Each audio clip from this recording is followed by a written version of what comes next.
So now that we've gone through some elements of starting your podcast, what do you need to begin recording?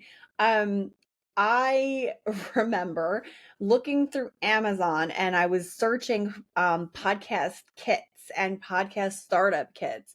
And it was a lot of things came up. Some things were crazy expensive, some things very cheap, and it was a lot to really look through. Um, and I eventually settled on something on the less expensive side because when you're starting out in podcasting, like what most of us, I'm going to be honest, all of my podcast colleagues that I talk with, everyone's saying like, no, they started like from pennies and nobody had tons of money to work with. And everybody was just kind of like, we just need to get this done. Like we're just trying to make this work. Um, you don't need to buy an overly complex board with all the buttons and everything. Like I almost went that route. I right now am just using an external mic that I got for under $50. So if you've purchased this guide, you have most likely already started to do some of your own research on what you actually need to begin recording. You are going to see it everywhere that an external microphone is needed for the best sound quality. That is 100% true. But what I was just noting is that you don't have to spend hundreds and hundreds of dollars on this. You don't need a huge setup. The mic that I'm currently using was about $50. It might have been less. I've recorded many episodes not using my mic. There have been a lot of instances, if you listen to Steel Rose's podcast, the mini-sodes that are released during the week or midweek, they all are recorded, majority of them in my car with my iPhone. And I don't have a mic and I don't have headphones and I just roll with it. And the way that I figured out that works is because I did a test. I did a test run of this. So I do want to like kind of put that out there that like you do, again, you're going to hear it in almost every single module that I'm recording. I'm going to say it. You're going to do what you have to do, what works best for you. And if that means that all you can do right now or all you can afford right now is recording from your mic in your car and you have a good recording platform that's really solid, go ahead, go with it. You don't have to overcomplicate this process. If you can't afford a mic up front, eventually, yes, you will want to purchase one. The times that I forget my microphone are the worst times and the saddest times because my audio won't capture at all if I don't have my microphone configured at home. But that's just my home setup. Again, car, iPhone, if I'm recording on my iPhone at home because I can't for some reason get to my platform and I have to pivot to my phone, I've done that. My phone has good audio capabilities, and I think most of them do these days just because of all the upgrades they've gotten recently. But again, if money is an issue, you do not have to splurge. You can spend less than $50 on a microphone and your audio will be perfectly fine. Now, how are you actually recording your audio? Like, how is that audio going from you just speaking and then going out into the wild? You're going to have to select a recording platform. Now, there are a lot of options out there, and it can be really overwhelming to figure out. For the podcaster who just wants to get started, Zoom is a really excellent option. I know a lot of people that use Zoom and they really like to use Zoom. I have podcast colleagues that do it. My guru that I learned podcasting from, she uses Zoom all the time and records with Zoom. I don't love Zoom. And the reason why I want to really highlight this is because you, again, need to pick what is going to be easiest for you. The path of least resistance is going to be your best friend here, because if you pick something that you don't understand or it's too complicated, you are not going to maintain it. A good method that I use when I'm investigating new platforms for the podcast or for whatever, go in, create a dummy account, start testing it out. If within 5 minutes you still are not able to figure out what's happening or you're still not able to figure things out, you need to move on from there. That means it's too complicated for you. And it's not a ding to you. It just means that particular platform is not formatted how you need it to be formatted. That just is what it is. I go through that all the time. If you caught my editing, or you will catch the editing module that's in this guide as well, I talk about that in there too. You really need to pick something that's going to be easy for you to navigate. So I went deep into the rabbit hole of recording platforms when I was starting out. And as I mentioned, I signed up for free trials. I did test recordings. I poked around a lot. I really, really wanted a seamless user experience. Every podcaster is going to have a different opinion depending on what you're looking for. The goal is to pick a platform that is going to suit your needs. At the end of my search, I ended up landing on Riverside. I love the Riverside platform. It's easy for me to navigate.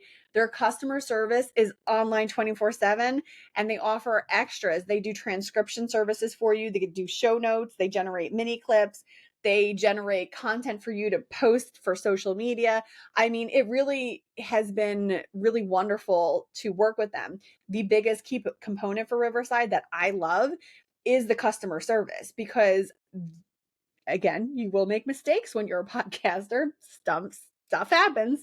I had an episode where I forgot to connect my microphone when I was at home. So I didn't have any microphone recording me on my computer. My computer is kind of old. It's a little sad. And so it didn't pick my voice up. If you have a better device, you actually might be able to get away with it, but I do not. So when I was recording it, I recorded a whole episode. We ended the recording. I was super pumped about that recording. I was so excited. And then I went to go listen to the playback, and my voice was not present. I nearly died because I don't want to bother a guest and say, hey, I need to re-record your whole episode. So I reached out to the help desk. I reached out to the live chat. I said, hey, this is my recording ID. I forgot my microphone. I don't know what to do. They were able to resurface the audio. They grabbed it. They layered it back in for me. That was it. Hands down, cannot tell you how much that is worth to me. I do have a paid plan for Riverside because those were the kind of things that were non-negotiables for me. I needed to have that kind of support. And to this day, anytime I have an issue, I message the great people over at Riverside. They come through for me every single time. They're truly amazing to work with. I also work with them through my 9 to 5 as well. When I do podcast work through my 9 to 5, Riverside is my go-to. Like, that's my jam. Great platform. There are other platforms. So I do encourage you to take a moment, think about what would benefit you the most. And if you're not sure about what you're looking for, I do include in the guide some thought starters. So if you're concerned about using a virtual studio, right now, what I'm recording in this module for the guide, it's called a virtual studio. There's a bunch of things, a bunch of features in here that I can use when I'm recording. I love it. Not everyone's going to love this. Do you want a one-stop platform that's going to allow you to record your episodes, edit your episodes, layer in music? Like, there's other elements to be considered here. A one-stop platform would be ideal, because especially if you're worried about the complexities of working on a podcast, having a one-stop shop where you can just pull everything in and just have it all in one spot, that might be ideal for you. Do you want a platform that provides AI support? Some of the platforms provide AI support. They'll clean up your whole episode for you. They'll take out all the pauses that are more than like 15 seconds. Like, I mean, they do a really fine job. Are you looking for a platform that's going to provide you with extra content to use for social promotion? And then again, one of the actually not talked about as much, but an important component here, does the platform provide episode transcriptions? You will want to include transcriptions for every single episode that you post. Transcriptions are incredibly important. The reason why transcriptions are important is because they are actually, once they're posted, that actually helps pull people to your podcast. It's going to draw people over to it because your transcription is going to serve as basically your search engine optimization. All those words that are in there, if somebody's Googling, something about, if your podcast is on knitting, how are you knitting? And somebody Googles a particular method that you actually happen to just talk about on your podcast, that might actually come up in their search. That's how I found my guru when I was learning how to podcast. I Googled how to podcast and her podcast popped up. That wasn't the only episode she's ever done, but that is the episode that popped up. So incredibly important transcriptions. Make sure you're including them when you are recording your episodes. Either your recording platform is going to do it or your hosting platform, which we're going to talk about in another module, is going to do it. But incredibly important for you to make sure that you include when you're posting your podcast episodes. In the guide as well, there's a little bit of a notes section here. I do encourage you to really poke around different platforms, create like a love pro con list, and really investigate them. The best thing that you can do is test them out and make yourself more comfortable with the process. If you ultimately deem you don't need to do this and you'd like to hire someone to do it, there are many people out there that do it, including myself. So whatever is most comfortable for you is what you want to go for.